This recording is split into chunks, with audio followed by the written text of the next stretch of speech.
Dianne hails from Jamaica, which I love. My roots are also in a Caribbean country.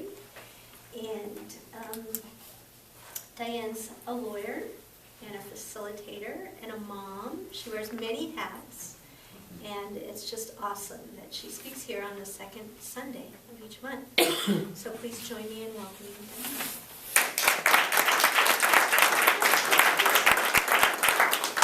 Good morning. Good morning. Thank you. So, how are you? Happy New Year again. Happy New Year. Happy New Year. Have a fabulous vision for your life and step into it. It's a new day. You know how I feel. So first of all, thank you, Joanne, being right on the point, because we connect on a higher level. We connect in spirit. And so everything that has been said has been all about the topic, and it's right where I am without me having to call her and say, guess what I'm going to talk about? Or say, Leah, guess what song you should sing? You know, we become aligned and in sync with the truth. And so when you tap into that place, there's a freedom that's there.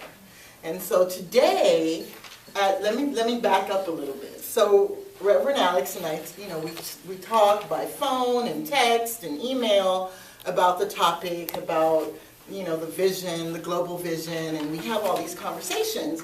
And somewhere in there, she'll send me notes and say, take a look at this or take a look at that. And so she sent me this note that were notes from another minister about the topic. And so when I opened it, I had this immediate sense of anxiety about the topic because I didn't think that's where I was going.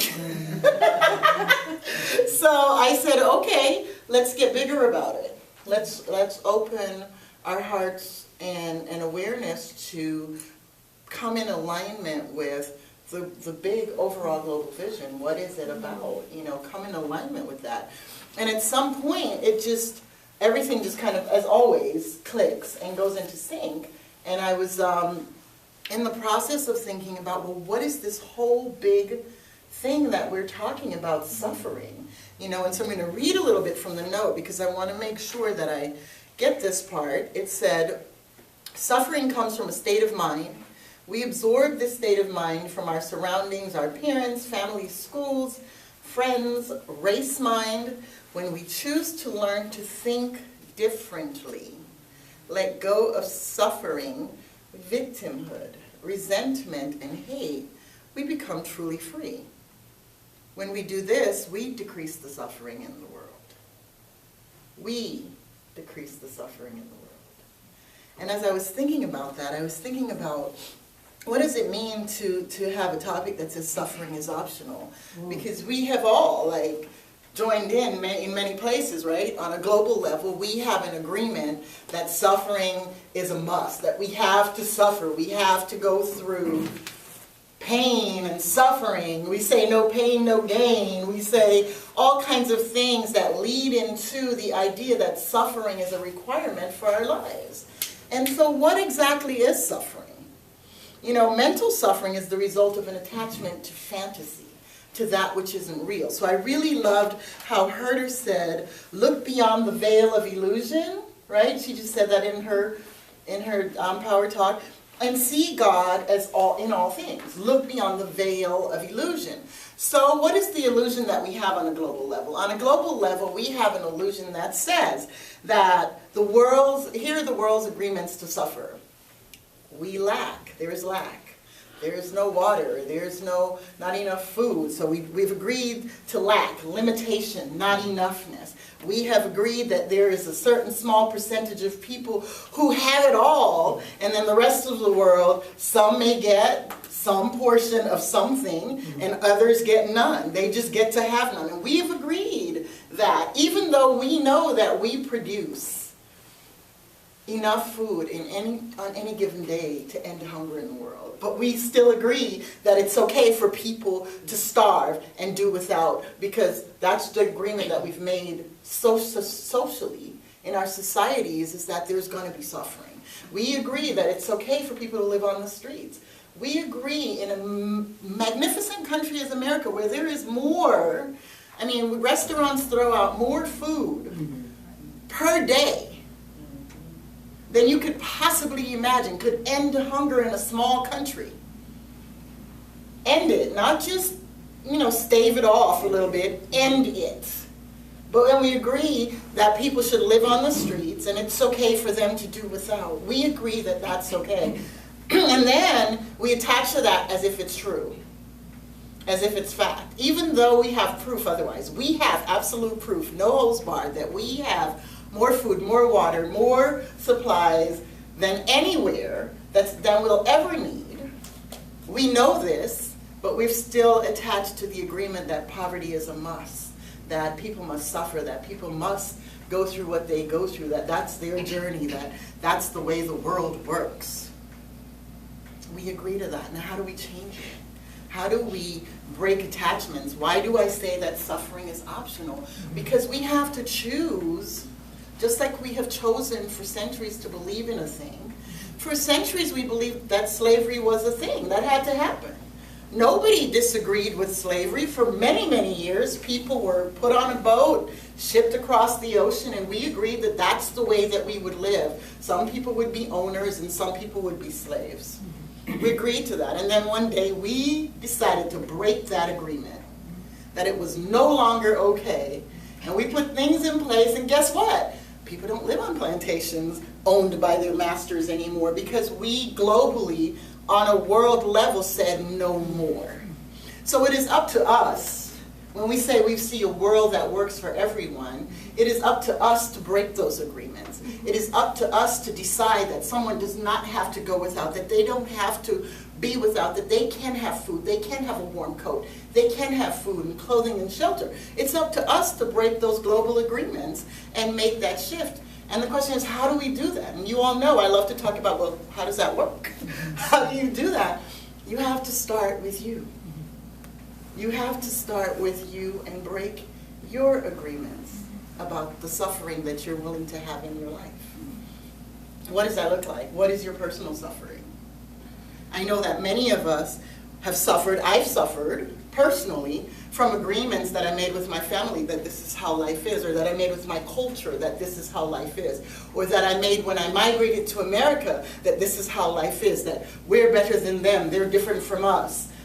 All those agreements kept me trapped in a world that did not allow for me to experience the beauty of the differences, for me to experience the amazingness of, oh, you're different, I can learn something new from you.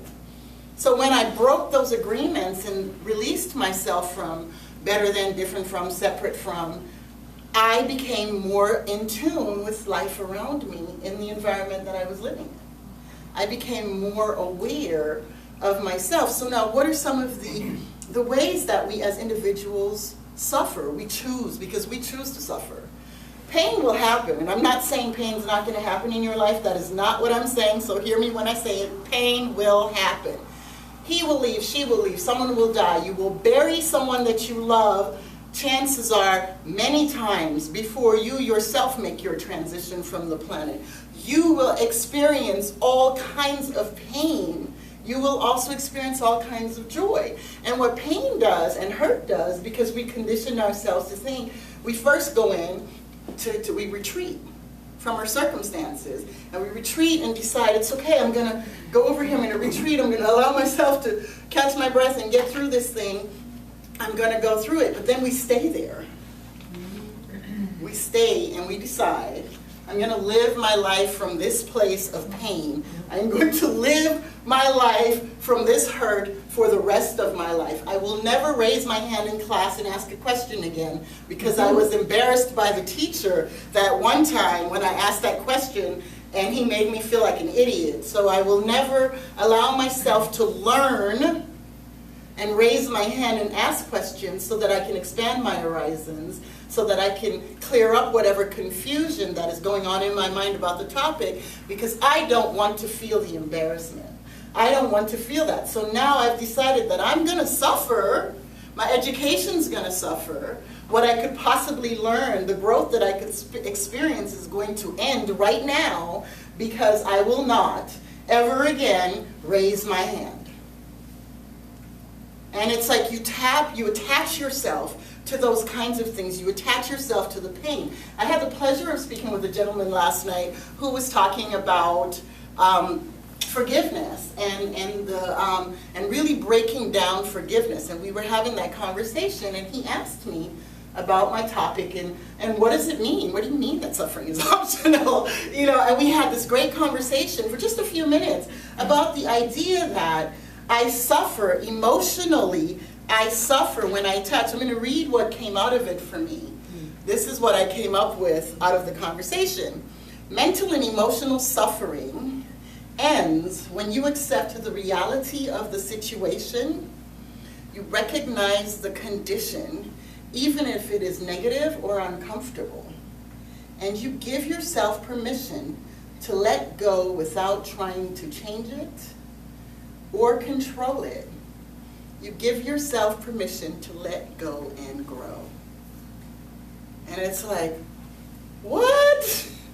You can let go? You can accept it without trying to change it? Because I'm a fixer. I don't know about you.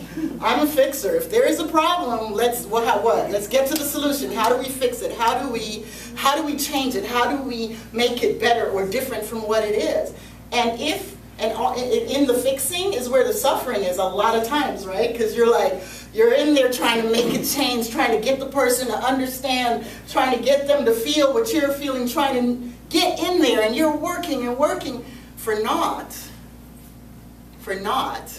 because the situation just is what it is.